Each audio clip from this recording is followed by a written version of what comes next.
राज्य शासनाने जाहीर केलेल्या शेतकरी कर्जमाफी योजनेतील जाचक अटी रद्द कराव्यात या मागणीसाठी आज सकाळी 10 वाजेच्या सुमारास रायपूर बस स्थानक परिसरात क्रांतिकारी शेतकरी संघटनेच्या वतीने रास्ता रोको आंदोलन करण्यात आले।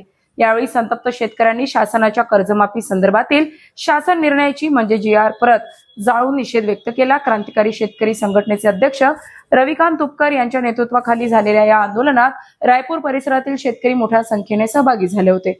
शासनाच्या कर्जमाफी योजनेत घालण्यात आलेल्या अटींमुळे अनेक शेतकरी लाभांपासून वंचित राहणार असल्याचा आरोप आंदोलनकर्त्यांनी केला। यावेळी निलेश राजपूत, भरत फोलाने, रमेश शिरसाट, रशीद भाई, सदानंद पाटील, राजू गवळी, ज्ञानेश्वर डुकरे, शमीम सौदागर, मोहम्मद सज्जाद यांच्यासह गावातील अनेक शेतकरी उपस्थित होते। आंदोलन दरम्यान सरसकट कर्जमाफी द्या, शेतकरी विरोधी जी.आर. रद्द करा, शेतकऱ्यांना न्याय द्या अशा घोषणांनी परिसर दणाणून गेला। आंदोलनकर्त्यांनी सांगितले की आधीच नापिकी, वाढता उत्पादन खर्च आणि कर्जबाजारीपणामुळे शेतकरी आर्थिक संकटात सापडलाय। अशा परिस्थितीत शासनाने कर्जमाफीवर अटी लादून शेतकऱ्यांवर अन्याय केलाय।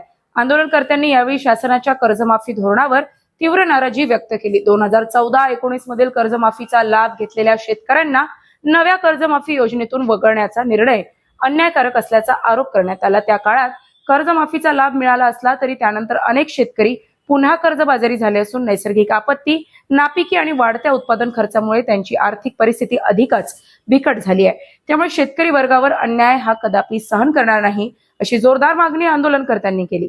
रास्ता रोको आंदोलनामुळे काही काळ वाहतुकीवर परिणाम झाला, मात्र रायपूर पोलिसांच्या बंदोबस्तामुळे परिस्थिती नियंत्रणात राहिली। आंदोलनानंतर शेतकरी प्रतिनिधींनी शासनाला इशारा देत मागण्या मान्य न झाल्यास आंदोलनाची व्याप्ती वाढवण्यात येईल असे स्पष्ट केले। अजिंक्य भारत प्रतिनिधी धीरज जयस्वाल।